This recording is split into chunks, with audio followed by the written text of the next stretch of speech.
ତିନି ଦିନିଆ ରାଜ୍ୟସ୍ତରୀୟ ଲୋକନାଟକ ମହୋତ୍ସବ ଲୋକରଞ୍ଜନୀ ନିମନ୍ତେ ପ୍ରସ୍ତୁତି ବୈଠକ। ଓଡ଼ିଆ ଭାଷା ସାହିତ୍ୟ ଓ ସଂସ୍କୃତି ବିଭାଗ ଆନୁକୂଲ୍ୟରେ ଓଡ଼ିଶା ସଙ୍ଗୀତ ନାଟକ ଏକାଡେମୀ ଭୁବନେଶ୍ୱର, ଜିଲ୍ଲା ପ୍ରଶାସନ, ସଂସ୍କାର ଭାରତୀ ଓଡ଼ିଶା ପ୍ରଦେଶ ଏବଂ ଓଡ଼ିଶା ନାଟକ ସମାରୋହ ସମିତି ବ୍ରହ୍ମପୁରର ମିଳିତ ସହଯୋଗରେ ଲୋକନାଟକ ମହୋତ୍ସବ ଲୋକରଞ୍ଜନୀ ଓଡ଼ିଶା ସରକାରଙ୍କ ତରଫରୁ ଅଗଷ୍ଟ 18 ତାରିଖରୁ 20 ତାରିଖ ବ୍ୟାପୀ 3 ଦିନ ସ୍ଥାନୀୟ ବିଜୁ ପଟ୍ଟନାୟକ ସଂସ୍କୃତି ଭବନ ପରିସରରେ ଆୟୋଜିତ ହେବ।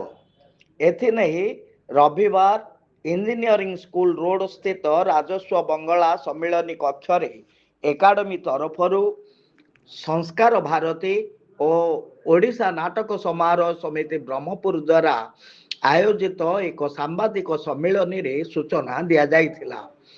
ଏହି ଲୋକନାଟକ ଉତ୍ସବ କିପରି ସଫଳତା ସହ ପରିବେଷଣ କରାଯିବ ସେ ସଂକ୍ରାନ୍ତରେ ସଭାପତି ଅନିଲ କୁମାର ପାତ୍ର ସୂଚନା ଦେଇଥିଲେ।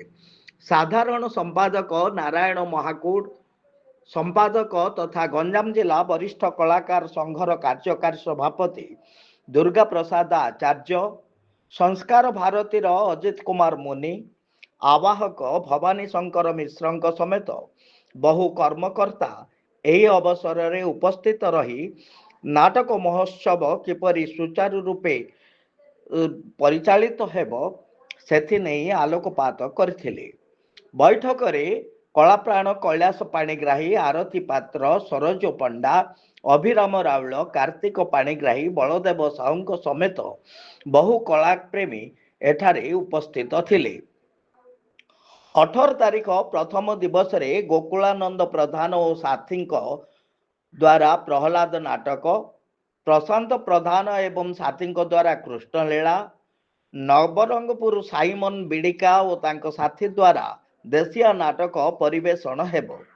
ଦ୍ୱିତୀୟ ଦିବସ 19 ତାରିଖରେ ବୌଦ୍ଧର ଶ୍ରୀ ରାମଲୀଳା ନାଟ୍ୟ ସଂସଦ ତରଫରୁ ରାମଲୀଳା, ଛତ୍ରପୁର ମା ସନ୍ତୋଷୀ ଲୋକନାଟ୍ୟ ସଂସଦ ତରଫରୁ ରାଧାପ୍ରେମ ଲୀଳା, ଭଦ୍ରକ ସଂକେତ କଲଚରାଲ ଆସୋସିଏସନ ତରଫରୁ ମୋଗଲ ତାମସା ଏବଂ ଅନ୍ତିମ ଦିବସ ଅଗଷ୍ଟ 20 ତାରିଖ ସନ୍ଧ୍ୟାରେ ଜଗତସିଂହପୁର ବାଣୀକ୍ଷେତ୍ର ନାଟ୍ୟ ପରିଷଦ ତରଫରୁ ଗୀତିନାଟ୍ୟ, ଗଞ୍ଜାମ ଶ୍ରୀ ଶ୍ରୀ ମା ଦେବୀ ନାଟ୍ୟକଳା ସଂସଦ ତରଫରୁ ଭାରତ ଲୀଳା ଓ ଗଜପତି ସଙ୍କଟ ତାରିଣୀ ନାଟ୍ୟକଳା ସଂସଦ ତରଫରୁ ଭୂତକେଳି ପରିବେଷଣ କରାଯିବ ବୋଲି ଏଠାରେ କୁହାଯାଇଥିଲା।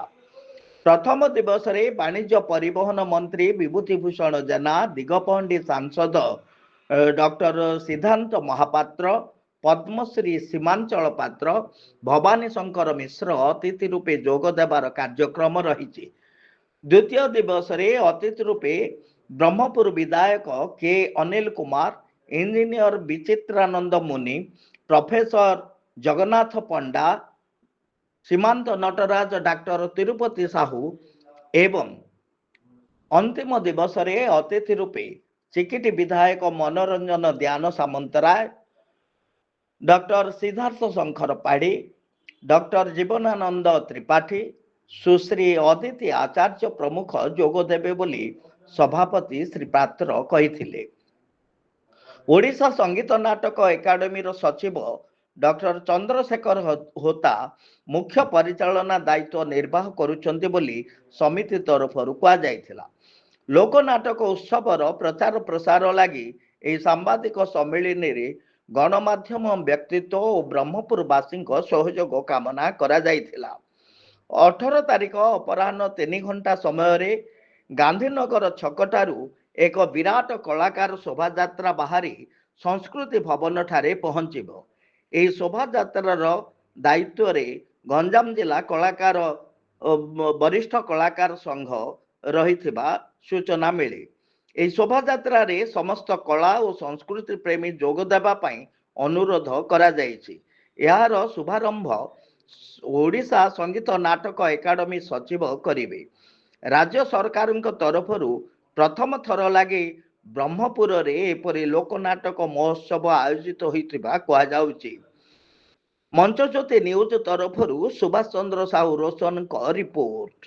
कहीं गणतंत्र चतुर्थ स्तंभ है गणमाध्यम किंतु आमर कला संस्कृति जहाँ तो तार प्रचार प्रसार प्रथम अंग है आपण मैंने कहीं बिना लोक बिना वार्ता लोक साहाय्य एकांत काम्य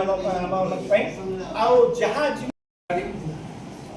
आम भी गंजाम जिला वरिष्ठ कलाकार संघ चेष्टा करी बहुत लोककला को जीवित करने चेष्टा करी रजा नाटक राम नाटक एमती किसी लोककला अच्छी जहाँ को आम बचाई चेष्टा करूँ ता केन्द्रावादक दुईटी केन्द्रावादक दुई जन केन्द्रावादक अच्छा गोटे अच्छी छत्रपुर आ गए बाउंसिया बोली से